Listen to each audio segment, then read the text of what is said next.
been gone a minute, but I'm back with one of the last videos I created before I took my break. This video is about the common struggle a lot of people face when it comes to making their hair by themselves, and that is how to part their hair themselves. I'm starting by stretching out my hair, so right now I'm applying heat protectant before I go in with my blow dryer to get it straighter.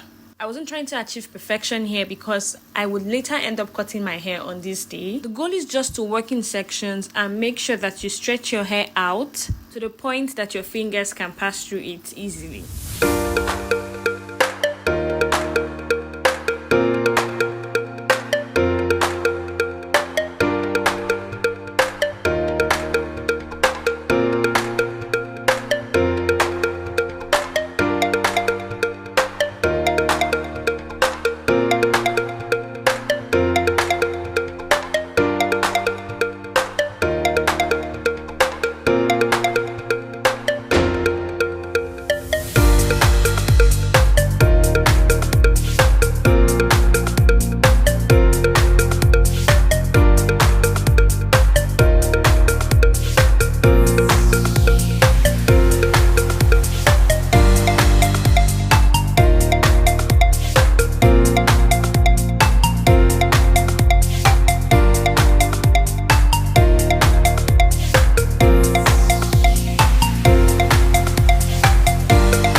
Stretching my hair now, so we're moving to the second part, which is the parting. If you already have a mirror in front of you, you're going to need another one at the back so you can see what you're doing at the back of your hair. Then go ahead and draw a straight line from one ear to the other ear. Keep making parallel lines from ear to ear, then move to the front of your hair and make another line. Usually this is the neatest line most DIY hairdressers would have on their hair, but you can go beyond that and take your time to make sure every other line you've created or every other demarcation you've made is also neat.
Depending on what you need, you can use gel to achieve these demarcations, but make sure to flat twist or braid it down whenever you're done.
until this point, don't forget to like and subscribe because we are at the end of this video. So my fellow DIY girlies who want to get neater braids this summer, I hope you enjoyed this video. Bye.